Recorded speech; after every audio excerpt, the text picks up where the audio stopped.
So I was originally going to be talking about the Twitter nonsense about the Thundercats Roar bullshit, but since I've been sitting on the script for so long, other people have already gotten around to doing that for me. Thank fucking God, because I don't want to have to make another long-ass video. Though I still do have a few videos making interesting comments about the show, 2 of them to be exact. The first one's not bad, it's just a platform to get some counter-arguments going. The second video we aren't covering entirely, it's just really petty, like a really petty rant by a very petty person. Though before we dive in, I gotta thank 8363MTR for sending me the first video, and Comment Coon for sending the second one. If it weren't for them, I'd be talking about Dan Stein's terrible video on Halo Fan, and thank God someone else already got around to doing that for me. Though before we dive into the first video, I just have to say that I'm skipping about 3 minutes in, since all of my notes on the first 3 minutes were very nitpicky and unimportant at best. There is a comment in there made that I want to return to later, but we're just gonna be skipping into basically everything I want to cover. I mean, who on earth looked at the concept art on this and went, yeah, that's cool. That is going to be a thing that kids are going to think is cool. Like, think back to those 90s, 80s cartoons, you know,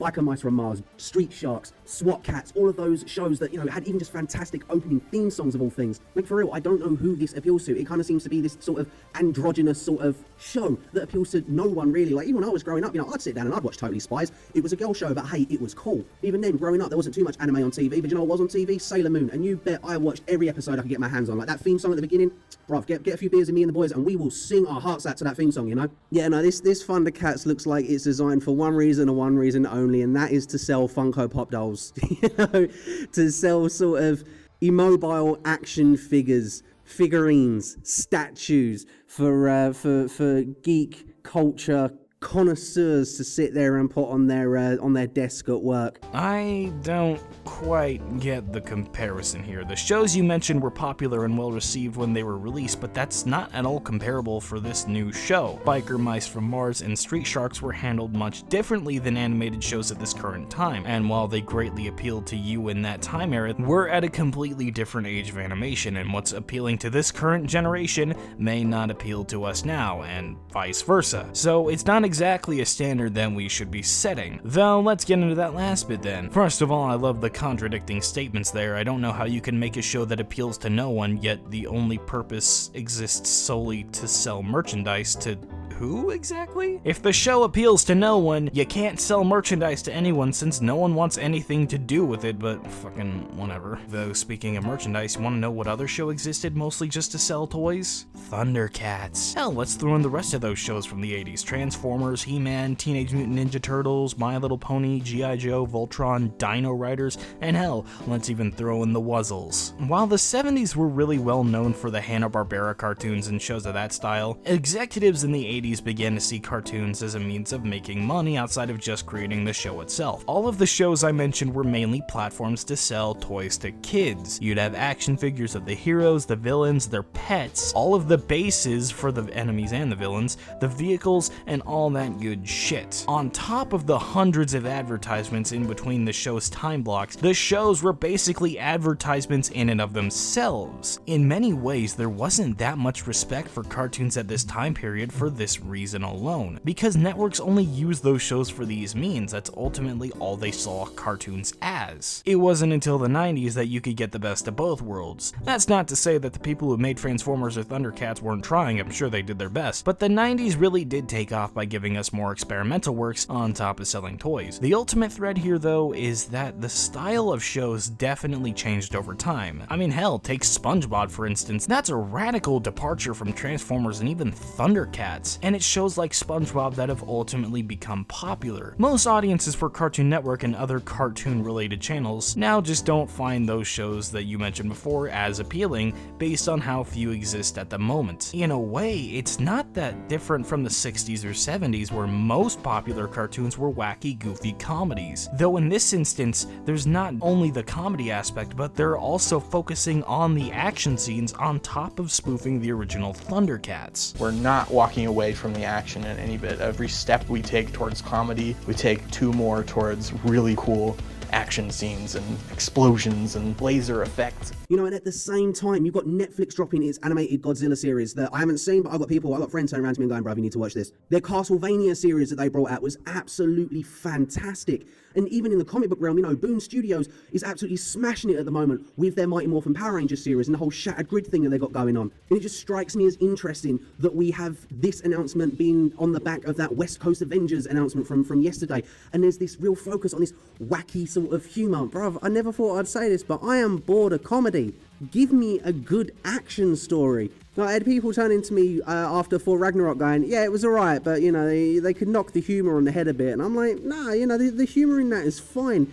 But now, you know, a year or so after that movie's been released, I'm sitting there going, yeah, no, I agree. I'm sick of comedy too. Especially that cartoony, LOL, so random humour. And that's not to say that cartoons can't do good humour. Again, regular show. That had jokes for days. It was one of the best slacker stoner comedies since Clark's, you know? No, that's fine. I completely understand people being done with comedies, though we're talking about the shows that air on Cartoon Network. Though, if we want to go further than that, we can also talk about Nickelodeon and Disney XD, since they're also wading in the same plastic 10-inch deep kiddie pool as Cartoon Network. And he's drowning both of them. I mentioned earlier that comedies are currently the most popular genre of animated television shows for children, and while that isn't all new, there's a noticeable decline in action-adventure shows, and that mostly has to do with the fact that they just aren't as popular as they used to be. They're not doing well with younger audiences as far as television ratings are concerned. I mean, some of them do alright, but plenty of the ones that do well are based off of established properties like Marvel or DC or even Teenage Mutant Ninja Turtles, things like that have already been established. Or even TMNT, which is a cartoon property that's been established for over 30 years. And hell, if we're just focusing on that, comedic action shows are more popular thanks to Teen Titans Go, Steven Universe, and Star vs. the Forces of Evil. And while some of them have pretty accessible humor, a lot of it is very childish.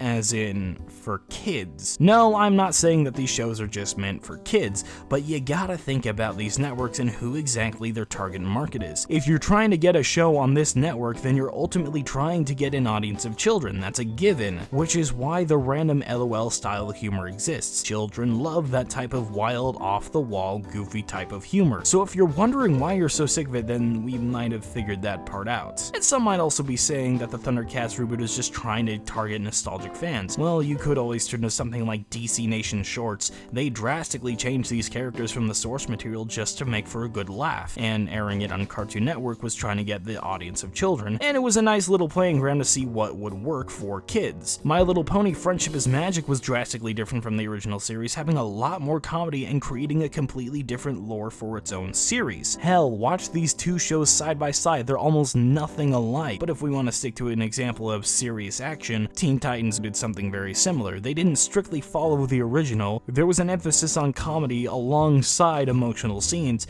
and it was made purely with children in mind. They didn't make the show for the fans, but they considered it a bonus anyway since the show was good and they were getting positive reception from people of all ages. Now, you do mention regular show, and I'm totally with you on that. That's a solid example of having the best of both worlds, but unfortunately we're not always going to be able to get that style of writing that can just branch out past the typical Cartoon Network audience. And don't even get me started on the body positivity that with the characters have got going in. Why is the main character fat? Like, why has he been chowing down on too many McDonald's? What on earth is up with that androgynous Chitaro? Like, I don't get it. Straight up, this series seems to be designed for people on Tumblr to get super excited about it. Doesn't mean they'll actually sit there and watch the show, or they won't watch the advertising between the show. They'll just pirate it and download it, like. But he's not fat though. Hell, compare Lion-O to Panthera in this picture. They have square-like bodies, defined pecs, and basic muscle tone. I can see where you're getting that from,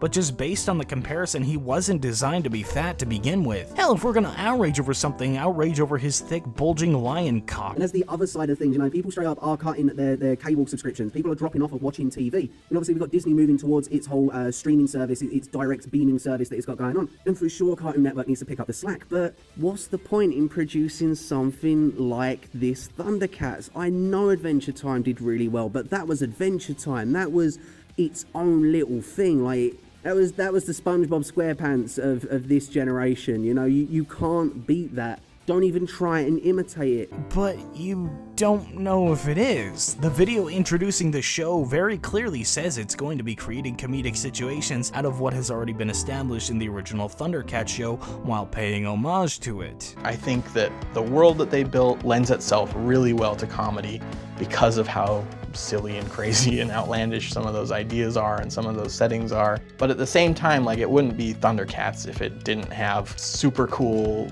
action elements, because that's what people came back to, is very much something that we want to lean on. This show is all about praise and love of the original. It doesn't take ripping off another show to do something that simple, and if you're talking about the basic style, and A, Adventure Time isn't the only show that's currently doing this, and B, based on the information I described, Thundercats may not even be going for the same Adventure Time-esque style of world building and lore. Though this is purely based on the assumption that Thundercats will be doing this in the first place, so there's really nothing to go off of on that. I also don't know how producing this show ties in with online streaming services. Like, the topic change was so abrupt I had no idea where the fuck you were going with that. I mean, even then, if they wanted to pick up the streaming service, there'd still probably be a Thundercats reboot going up there anyway. What the fuck is going on? Thundercats has its own established lore, it has its own established style, and even when they refreshed it in, when was it, like 2010, and they gave it this more sort of anime style to it,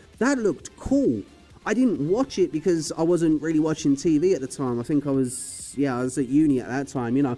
But I could respect it. Even things like Young Justice and stuff like that, I'm looking at that animation style and I'm like, yeah, okay, that works. And then you see them come off that and move towards things like Teen Titans Go. Well, for starters, that's not an excuse. Just because the property has an established story doesn't mean you can't play around with it. Hell, Robin Hood has an original story. That doesn't mean Men in Tights shouldn't be able to play fast and loose with it. Hell, let's go back to the My Little Pony example I gave earlier. Outside of the fact that they're ponies, those shows are almost nothing similar. It's also not really fair to compare this to the 2001 Thundercats, considering the ultimate goal of both shows were so different. The 2001 reboot was trying to be a lot more ambitious in its execution, wanting to tell the original story in an updated way. This is not at all the case. Everyone sort of goes, nah, I'm good. I don't want to watch it. There's so much media out there for me to consume. I'm not even going to bother with something that doesn't appeal to me on an aesthetic level. You know, it's not the fact that it looks simplistic, because Powerpuff Girls, for example, amazing show. It took those Japanese anime elements of action and repackaged it in the form of these three little superpowered girls, and everyone loved it. You had some wacky villains and some crazy lore. The Grim Adventures of Billy and Mandy, you know, as a comedy series, that works because you had the craziness of Billy being played off against the super seriousness of Mandy and the irreverency of Grim. You know, I think with Adventure Time being on its way out and Steven Universe not exactly having the same sort of draw that it had a few years ago, Cartoon Network were trying to aim for something similar with this Thundercats, but they just picked up the wrong damn property to mess with the aesthetics like this. Thundercats is an action series. Like, even the name, Thundercats, is cool. Those characters are not Thundercats. They're like Static Electric Cats, you know? I do want to go back to something you said earlier in the video that I didn't end up skipping. I did mention that there wasn't much I wanted to say from it, but there is a little clip I do want to play from that because it kind of ties in with what we just established. And for real, what on earth has happened to cartoons in current year? Like, there is no excuse for what we're seeing here on the screen right now. Like, this cutesy inspired art style has to stop, along with soy-based products. But it does tie into something that was just established. There is one connecting thread between the cutesy simplistic designs of these cartoons. Adventure Time, Steven Universe, Star vs. the Forces of Evil to some degree, and based on the footage, Thundercats Roar.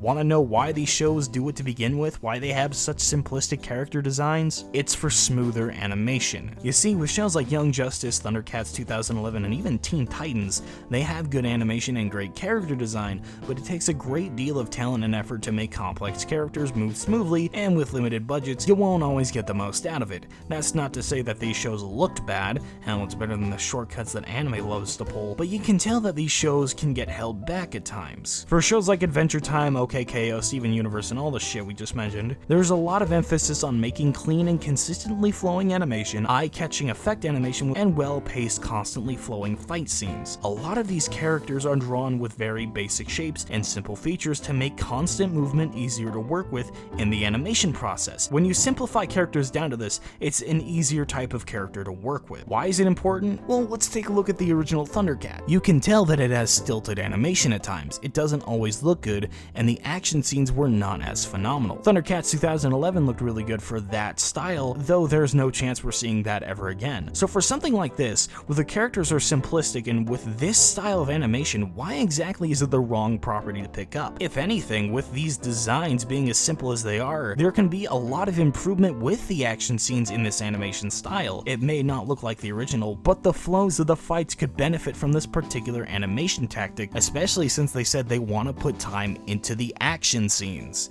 This is gonna be a focus for the show. At this point, it becomes personal preference, but I don't see why you think that Thundercats shouldn't be given this treatment. The most you go into after this is that older generations of people probably won't want to see these dumbed down characters, mainly the people who grew up with the show, but they don't own the show. The property is just that, a property. And even then, Thundercats existed at a time to appeal to children of that specific time period. I'd be hard pressed to have kids now find that old school show relatable or even remotely interesting. They might exist, but considering what children like now, it makes sense to update it for this kind of style. If you want their attention, you better know how to get it. And that's really all I have to say about that video. It wasn't really all that bad, just kind of the typical argumentation I'd expect from something like this. Though you observant people out there might have noticed that there's another name in the title of this video. Well, thanks to Comment Coon for sending this to me, I have to share this little gem with the world. We're turning this bad boy into a glorified quickie at the end of the video, because JohnsonHood Daypool, ain't that a fucking name and a half, gives us the most spastic and dramatic reaction I've seen of this whole thing.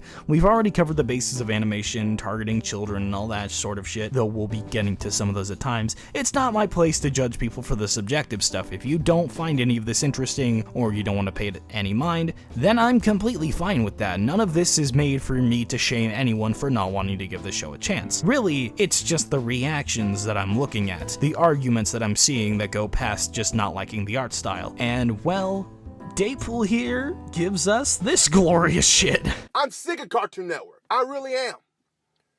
And they wonder why the ratings are low. And they wonder why people say they're not watching no more. And before we get the keyboard warriors, well, TV's going out. Fuck you, TV's going down. No one's watching that stupid ass shit. This is fucking bullshit. You point out that the network's ratings are declining, yet you put the blame on a new property that could possibly improve their ratings? It might not, but you're not making a solid comparison here. Television networks release new shows all the time to gain ratings and viewership, and Thundercats is a recognizable property that has the potential to gain new viewership. So how the fuck does this even relate to their declining ratings? It doesn't make sense. It hasn't even been fucking released yet. I'm fucking pissed. I'm fucking pissed because it makes no goddamn sense for them to do a reboot when they already have a fucking reboot. And it got canceled like 5 years ago. They don't technically have it anymore in terms of airtime. That's kind of how cancellation works. My fucking God. How hard is it to bring back the other Thundercats? You had a fan base for not just from the original when it aired, but from Toonami. But you had the audacity, the fucking nerve, the gall to do this shit. To bring us Thundercats Roar. It isn't that hard though. It was canceled after 1 season, likely due to poor ratings and low viewership. And this was at the very beginning of this decade too. If a show proved to not be good enough to gain regular viewership, there's no investment to be made anymore. Also, they had the gall to experiment? How dare they turn the goofy 80s Thundercats show into a comedy? They must not think the Pop-Up Girls was a success. Oh, no, they must think that was a huge success where it barely gets any viewership. Hell, matter of fact, you air it on fucking Sunday. And Christina Miller, fuck you, bitch. You need to be fired. I'm sorry. I'm done with this shit. I've been nice. I've been very cool, but no more. So of course the logical conclusion is to call for the firing of Cartoon Network's president for making a business decision that triggered a bunch of adults. I'm sorry, aren't we on the side of YouTube that makes fun of other people for doing the same thing? Also, we're asking someone to get fired from their job for simply greenlighting a project. The show isn't even airing. There's no episodes that have been released. We haven't seen that much from the show. You've only so far complained about the art style and the fact that a reboot existed before this, and you're outraged over this. This is ultimately the biggest problem I have with this drama to begin with. People are upset over the show, saying it sucks, fucking mobbing against this to begin with, when there's no episodes that have been released least. At least some people can find their complaints of the art style above all else, and they aren't saying stupid shit like this yet. Oh, and speaking of stupid, let's move on to the most important part of the video that I personally loved. Y'all can say, oh, it's Disney's fault. Fuck that. It is Christina Miller's fault. Disney runs the scheduling. This bitch, she greenlights this shit. Then you got fucking the round table, and if I see a video from fucking Val says, give this shit a chance, 94, I'm going to go near him and whoop his ass 94 times, because this is bullshit. Anyone, I don't care, anyone gives this a positive reaction, I am going to get them.